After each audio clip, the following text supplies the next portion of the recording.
Good morning, students. In our last lecture, we completed page number 1 of chapter number 8. So, today we move on next page of chapter number 8. The Coromandel Coast. बच्चों अब हम chapter 8 के page number 2 में आ चुके हैं, जिसमें हम the Coromandel coast के बारे में पढ़ेंगे. The Coromandel Coast, the southern part of eastern coastal plains, is known as the Coromandel Coast. Coromandel तट पूर्वी तटीय मैदानों के दक्षिणी भागों को कोरोमंडल तट के नाम से जाना जाता है. It covers the coast of Tamil Nadu. Chennai is the major part of this coastline. और यह तमिलनाडु के तट को कवर करता है और Chennai is the major part of this coastline. It is the third largest part in India. यह भारत का तीसरा सबसे बड़ा बंदरगाह है. Life in the eastern coastal plains. पूर्वी तटीय मैदानों में जीवन. Eastern coastal plains are located along the Bay of Bengal. The union territory Puducherry falls in this region. पूर्वी तटीय मैदान बंगाल की खाड़ी के साथ स्थित है और यह पुडुचेरी नाम से जाना जाता है. Puducherry is a union territory of India. Puducherry जो है भारत का एक केंद्र शासित प्रदेश है.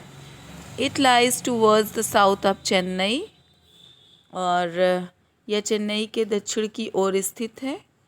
It got independence from the French rule in 1954.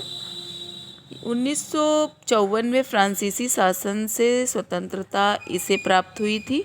Its capital is Puducherry. इसकी राजधानी पुडुचेरी है. People here speak French, English and Tamil. यहाँ के जो लोग हैं वो फ्रेंच, अंग्रेजी और तमिल भाषा बोलते हैं. Agriculture is the chief occupation of the people of Puducherry. Puducherry के लोगों का मुख्य व्यवसाय खेती है. And people grow rice, millets and pulses here. यहाँ के जो लोग हैं वो चावल, बाजरा और दालें उगाते हैं. Other cash crops grown here are sugarcane, groundnut and cotton. और यहाँ के जो अन्य फसल हैं जो उगाई जाती हैं वो गन्ना, मूंगफली और कॉटन है. The important industries here are textile mills, sugar mills, style factories and distilleries. यहाँ और जो मुख्य महत्वपूर्ण उद्योग हैं वो कपड़ा मिलें हैं, चीनी मिलें हैं, टाइल्स हैं, कारखाने आदि हैं. औरोबिंदो आश्रम is a famous place here. यहाँ का जो प्रसिद्ध स्थान है वो अरबिंदो आश्रम है. The western coastal planes. अभी तक हमने पूर्वी कोस्टल प्लेन्स के बारे में पढ़ा. अब हम पश्चिमी कोस्टल प्लेन्स के बारे में जानेंगे बच्चों. The western coastal plains refer to the wide stretch of land between the western Ghat and the Arabian sea. पश्चिमी तटीय मैदान पश्चिमी घाट और अरब सागर के बीच जो भूमि है उसका उल्लेख करता है. These plains stretch from the coast of Gujarat to Kanyakumari. ये जो है मैदान गुजरात के तट से कन्याकुमारी तक फैले हुए हैं. Its northern part is the broader than its southern part. इनका जो उत्तरी भाग और दक्षिणी भाग है, इनका जो उत्तरी भाग है बच्चों वो दक्षिणी भाग से थोड़ा सा चौड़ा है. This plains can be divided into 3 parts. इनके जो भाग हैं इनको 3 भागों में, इस प्लेन्स के भागों को हम 3 भागों में डिवाइड कर सकते हैं. The Gujarat coast. The coast along the state of Gujarat is called the Gujarat coast. और गुजरात राज्य के जो तट के भाग हैं उन्हें गुजरात तट कहा जाता है. The famous gulf of Kutch and gulf of Khambhat are located in this coast. Kutch की जो प्रसिद्ध खाड़ी है और वो खम्बात की खाड़ी इसी तट में स्थित है. द फेमस गिर forest is also located here. यहाँ का जो प्रसिद्ध जंगल है गिर जंगल यहीं पर स्थित है। अब द कोंकण कोस्ट, अब हम कोंकण कोस्ट के बारे में जानेंगे। The coast stretches from the coast of Maharashtra to Goa is known as the Konkan coast. और जो महाराष्ट्र के तट से गोवा तक फैला हुआ है उसे हम कोंकण तट के बारे में जानते हैं, के नाम से जानते हैं। The land of this region is rocky and uneven. ये जो है इस क्षेत्र का जो भूमि है चट्टानों और असमानी है। The rock run right into the ocean due to which there is a danger for ships running around. और यहाँ पर जो जहाज़ें चलती हैं जिसके कारण जब चट्टानें फिसलती हैं, फिसल के महासागर में गिरती हैं, तो जो नावें इसमें चलती हैं, जो बोट्स, जो शिप्स इसमें चलते हैं, उनके लिए थोड़ा सा खतरा होता है।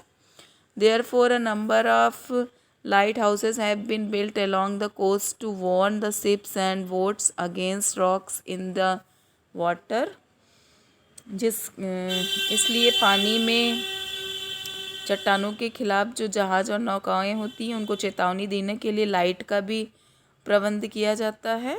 The Malabar coast, the coast stretches from Goa to Kanyakumari is known as the Malabar coast. Goa से कन्याकुमारी तक जो फैला हुआ तट है उसे मालाबार तट के रूप में जाना जाता है। It is famous for its lagoons. यह अपने लगून के लिए बहुत प्रसिद्ध है। Lagoons are area of shallow water separated from the sea by sand bars. Lagoon रेत के सलाखों से समुद्र से अलग किए पानी के क्षेत्र में पाया जाता है। These lagoons are also called the back waters of the sea. और इसी लगून को समुद्र का पिछला पानी भी कहा जाता है। दीज लगून कहा जाता है। They are connected with one another by canals.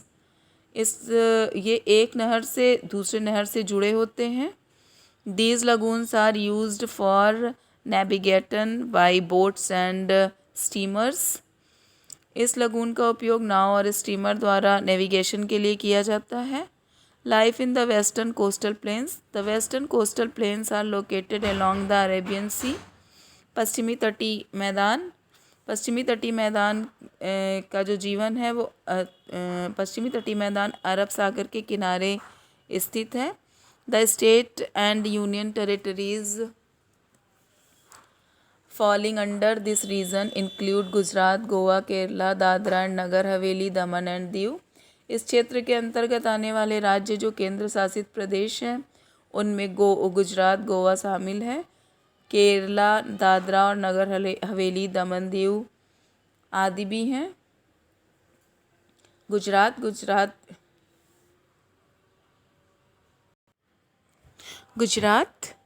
Gujarat is situated in the north west of India. Gujarat जो है भारत के उत्तर पश्चिम में स्थित है। गांधीनगर इज़ इट्स कैपिटल, इसकी राजधानी गांधीनगर है। The state is divided into 3 parts. और जो ये राज्य है इसको 3 भागों में विभाजित किया गया है। Saurashtra and the Rann of Kutch and the mainland. Saurashtra Kutch कारण और मुख्य भूमि है। Saurashtra is a hilly region. Saurashtra एक पहाड़ी क्षेत्र है। The soil of the Rann of Kutch is rocky and barren and the mainland is plain and made of alluvial soil. Kutch के रण की आत्मा जो है रॉकी और बंजर है। The important rivers of Gujarat are the Narmada, Tapi and Sabarmati. यहाँ की जो गुजरात की प्रमुख नदियाँ हैं वो नर्मदा, तापी और साबरमती हैं। The climate is hot in summer and cold in winter. यहाँ पे जो जलवायु है गर्म रहती है गर्मियों में और जो ठंड में जो है बहुत ठंडी रहती है। Rainfall is limited in the state. यहाँ पर जो बारिश है वो बहुत ही सीमित है। The main occupation in Gujarat are agriculture, dairy farming and fishing. Gujarat की के लोगों का जो मुख्य व्यवसाय है वो कृषि डेयरी का व्यवसाय है। The black soil of Gujarat is favourable for the growth of cotton crops. यहाँ की जो काली मिट्टी है वो बहुत ही उपजाऊ है कॉटन क्रॉप्स के लिए। Other important crops grown here are rice, maize, millets, groundnut and sugarcane. और जो यहाँ पर अन्य मुख्य फसल है जिनका व्यवसाय होता है वो है चावल, मेज एंड बाजरा, ग्राउंड नट, मूंगफली एंड गन्ना। People mainly speak Gujarati here. यहाँ के जो लोग हैं वो गुजराती बोलते हैं मुख्य रूप से। There traditional dress is dhoti and a kind of short kurta for man and chaniya choli for women. यहाँ के जो मुख्य पोशाक हैं पुरुषों का एक होता है जो छोटा कुर्ता और धोती, और महिलाएं चनिया चोली पहनती हैं। Garba and Dandiya are the popular dance form of the state. Garba और डांडिया यहाँ का जो है प्रमुख डांस है, famous.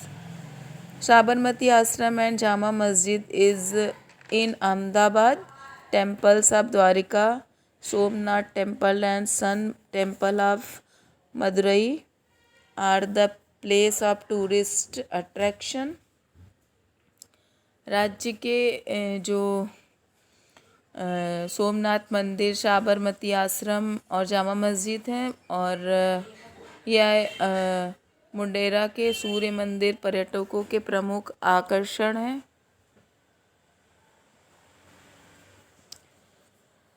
Dadra and Nagar Haveli. Dadra and Nagar Haveli is a small union territory and that falls between the states of Gujarat and Maharashtra. Dadra और नगर हवेली एक छोटा केंद्र शासित प्रदेश है जो गुजरात और महाराष्ट्र के बीच में पड़ता है। Silvassa is its capital. Silvassa इसकी राजधानी है। It was under the rule of Portuguese till 1954।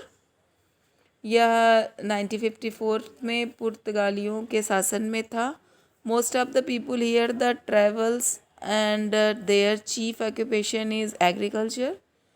यहाँ के अधिकांश लोग आदिवासी थे और उनका मुख्य जो व्यवसाय था वो खेती था।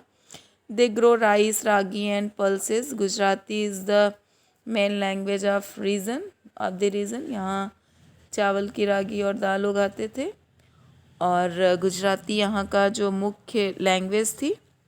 दमन and Diu also is a union territory।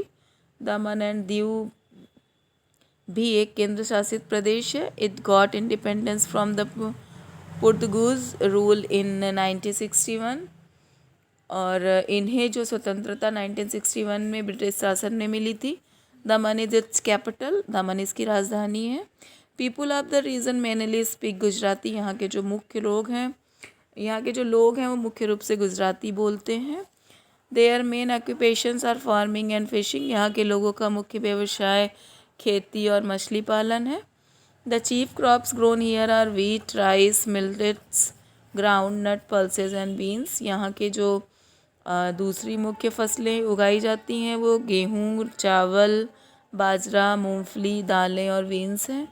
There are mainly small scale industries here which manufacture candles, watches, blankets, biscuits etcetera.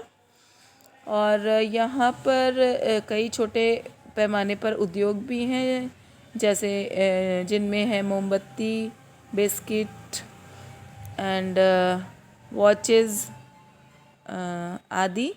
Devika beach and Nagoa beach are the main places of tourist attraction here.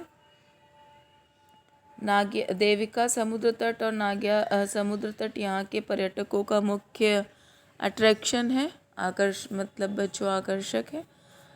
I hope कि आपको ये chapter जो मैंने अभी explain किया है, chapter number 8 का second part समझ में आया होगा। Thank you class.